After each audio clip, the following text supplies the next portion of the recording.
+2 physics public എക്സാമിന് വേണ്ടിയുള്ള important ആയിട്ടുള്ള ഷോർട്ട് നോട്ട്സുകളാണ് ഷെയർ ചെയ്യുന്നത്. Threshold frequency, stopping potential, Einstein photo electric equation, ഇതൊക്കെ പഠിക്കുക. ഐൻസ്റ്റീൻ ഫോട്ടോ ഇലക്ട്രിക് ഇക്വേഷനൊക്കെ നിങ്ങൾ എഴുതി തന്നെ പഠിക്കുക കേട്ടോ. പിന്നെ laws of photo electric effects അത് മനസ്സിലാക്കുക, പഠിക്കുക. Properties of photons, de Broglie's relation, wave length കണ്ടുപിടിക്കാൻ പ്രോബ്ലം ചോദിക്കാറുണ്ട് കേട്ടോ. വേവ് ലെങ്തുമായിട്ട് ബന്ധപ്പെട്ട പ്രോബ്ലം ചോദിക്കാറുണ്ട്. ഡി ബ്രോഗ്ലീസ് റിലേഷനുമായിട്ട് ബന്ധപ്പെട്ട പ്രോബ്ലംസ് അത് നിങ്ങൾ പഠിക്കുക. അതുപോലെ റൂദർഫോർഡിന്റെ nuclear model of an atom, അതിന്റെ എന്താണ് പോസ്റ്റ്ലേറ്റ്സ് പഠിക്കുക. അതുപോലെ തന്നെ പഠിക്കേണ്ടതാണ് Bohr atom model. Bohr atom മോഡലിന്റെ പോസ്റ്റ്ലേറ്റ്സ് ഉണ്ട്, 3 പോസ്റ്റ്ലേറ്റ്സ് ഉണ്ട്. ആ 3 പോസ്റ്റ്ലേറ്റ്സ് നിങ്ങൾ പഠിക്കണം. ഷുവറായിട്ടും ചോദിക്കാൻ ചാൻസ് ഉള്ള ഒരു ക്വസ്റ്റൻ ആണ് കേട്ടോ ബോർ ആറ്റം മോഡലിന്റെ പോസ്റ്റ്ലേറ്റ്സ് എന്ന് പറയുന്നത്.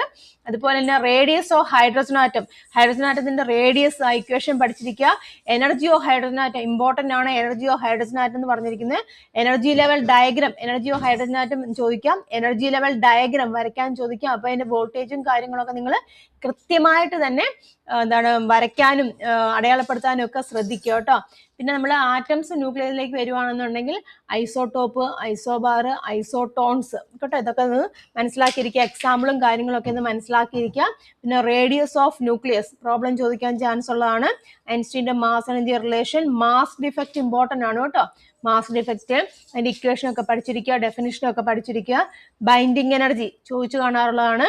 Binding energy per nucleon, binding energy ആയിട്ട് ബന്ധപ്പെട്ട് ചോദിക്കുമ്പോൾ ബൈൻഡിങ് എനർജി പെർ ന്യൂക്ലിയോണും കൂടെ അഡീഷണൽ ആയിട്ട് ചോദിക്കാൻ ചാൻസ് ഉണ്ട്, അത് പഠിക്കുക കേട്ടോ.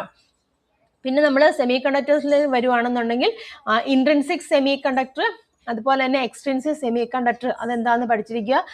ഡോപ്പിംഗ് കേട്ടോ, ഡോപ്പിംഗ് എന്താണെന്നൊക്കെ മനസ്സിലാക്കിയിരിക്കുക. പിന്നെ നമുക്കറിയാം 2 തരത്തിലുള്ള സെമി കണ്ടക്ടർ ആണുള്ളത്, പി ടൈപ്പും എൻ ടൈപ്പും. അത് ഡിഫറൻഷിയേറ്റ് ചെയ്യാൻ ചോദിക്കാം, അല്ലെങ്കിൽ ഇൻഡിവിജ്വൽ ആയിട്ടും ചോദിക്കാം. പോയിന്റ്സുകളൊക്കെ മനസ്സിലാക്കിയിരിക്കുക. അതിന്റെ ചിത്രമൊക്കെ ഉണ്ടല്ലോ, ചിത്രമൊക്കെ നിങ്ങൾ വരച്ച് തന്നെ പഠിക്കുക കേട്ടോ. പിന്നെ പി എൻ ജംഗ്ഷൻ ഡയോഡിനെ കുറിച്ച് പഠിക്കുമ്പോൾ ഫോർവേഡ് ബയസിങ്ങും റിവേഴ്സ് ബയസിങ്ങും വെരി വെരി ഇമ്പോർട്ടന്റ് ആണ്. എന്താണ് ഫോർവേഡ് ബയസിങ്, എന്താണ് റിവേഴ്സ് ബയസിങ് കേട്ടോ, ആ ഒരു കാര്യം കൃത്യമായിട്ട് മനസ്സിലാക്കി പഠിക്കുക. പോയിന്റുകളൊക്കെ നോട്ട് ചെയ്ത് തന്നെ പഠിക്കുക.